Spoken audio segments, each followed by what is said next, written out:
What is up, everybody? Jay Nell here, coming to you from Las Vegas. You see up there in the background that green hotel? That's the MGM Grand. Okay, anyway. Here real quick to give you my UFC 234 coming to you this Saturday from Melbourne, Australia. And really quick, I'm going to talk about the card from Fortaleza, Brazil at the end of this real quick. But first up on the main card, I am choosing Sam Alvey to beat Jimmy Crute. I am choosing Montana De La Rosa to beat Nadia Kasim. I am choosing Ricky Smiley. I knew I was going to do that.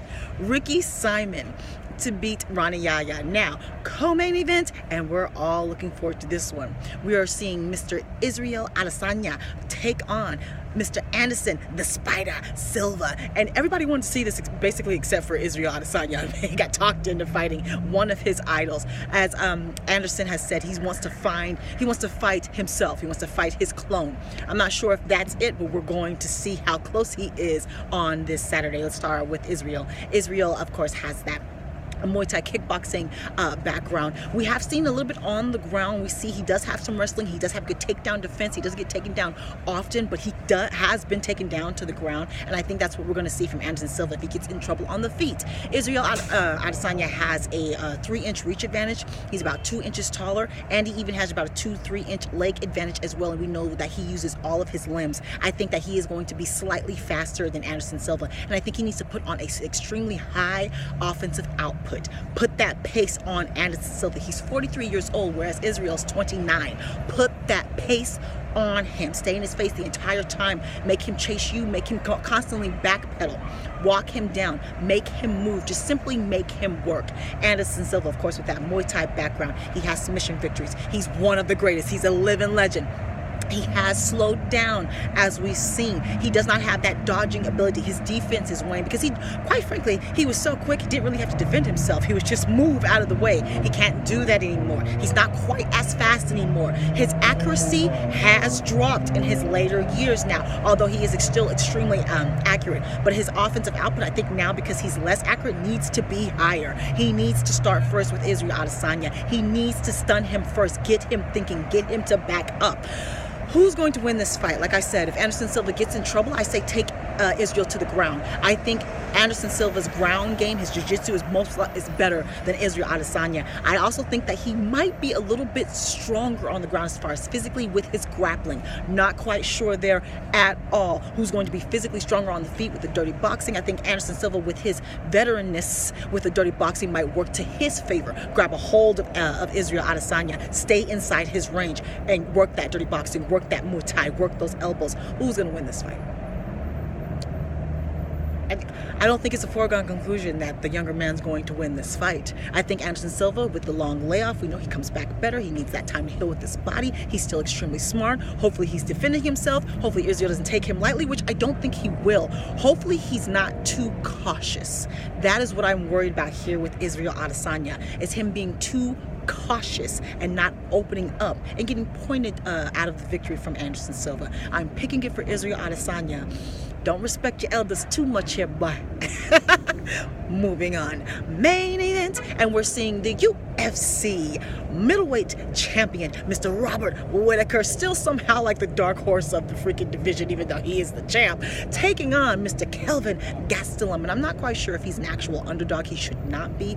Let's get into this. Okay, so with the challenger, Mr. Kelvin Gastelum. He just received his black belt in jiu-jitsu actually this past July, so congrats to that. He is, I believe, 29 years old now. He's been in the UFC since he was about 22, 23, won the Ultimate Fighter with just basically a wrestling base, and that is it. He has developed a stand-up game. He has a one-punch, one-hitter, quitter knockout power. We have seen he's actually kind of quick. He's got quicker hand speed than I think people are expecting as well, and we're seeing him expand his game again, now having a black belt in jiu-jitsu that he just got this year. He has submissions as well. So let's talk about the champ. Now the champ, of course, he's a Muay Thai extraordinaire, kickboxer extraordinaire, also has wrestling as well. Probably one of the most well-rounded and the most underrated champion the UFC has. Like I said, somehow still the dark horse, even though he's the champ.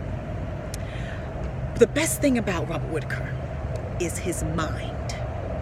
Whenever you think he might be in trouble, he finds a way out of it. He's somehow tougher than we think, faster than we think. He's very unassuming, but he's more than we think in every way. He's got submission victories, one-punch knockout power. He's got knees, he's got elbows, he's got quickness with his movement. He's creative in his offense. He debuts new moves. He makes adjustments on the fly. He is definitely the more cerebral fighter. If it comes to who's going to come up with a better game plan, who's going to make the adjustments, I think it's going to be Robert Whitaker, who has more tools. He has good takedown defense, but he's got good wrestling if it does go to the ground, because I think that that's where it's going to go for Kelvin, because I think Kelvin's going to get in trouble on the feet. Robert Whitaker is the bigger man. He's got the reach advantage, and he is taller. And as far as strength, now Kelvin Gastelum, of course, has that wrestling strength, that wrestling base, which creates a more fundamental strength that's different than other art forms. So who's physically stronger, especially with the grappling, I actually am going to have to go towards Kelvin Gastelum as far as grappling. But as far as on the feet, dirty boxing, the movement, the quickness, to me, that all goes to Robert Whitaker. And he has far more tools, I believe, than Kelvin Gastelum as well. I am sticking with the champ. I think this Kelvin Gastelum with that hard chin, with that willpower, with that, it's not going to be an easy win. But I think this might be a fight where we might be able to truly see how gifted Robert Whitaker really is. So I'm sticking with the champ, Robert Whitaker. Now, real quick, last week's event from Fortaleza, Brazil, which I had my predictions ready to give 15 seconds right before the fight. I was going to upload them at about an hour before. Yeah, the fight started at 5. So as I was turning to it, the main event was already on. So I didn't do my predictions. Oh well. Either way, I just want to real quick, we saw Jose Aldo get the win against Renato Moicano, in the second round, and Jose looked great.